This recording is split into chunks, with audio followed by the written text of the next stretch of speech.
ស្វាគមន៍និងស្ដាប់តម្រុយឆ្នោតខ្មែរប្រចាំថ្ងៃ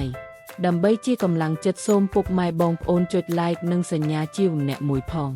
ដើម្បីទទួលបានតម្រុយថ្មីប្រចាំថ្ងៃ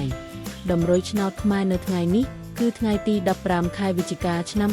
2025ដើម្បីកុំឲ្យខាតពេលយូរសូមស្ដាប់តម្រុយឆ្នោតពី admin មានលេខ33718126សម្រាប់ប៉ុស ABCD សម្រាប់លេខ OSIDE មាន2គ្រាប់គឺ អូខ្ទង់90និង10សម្រាប់3លេខគឺ admin មាន2គ្រាប់ផងដែរគឺមានលេខ741គុណ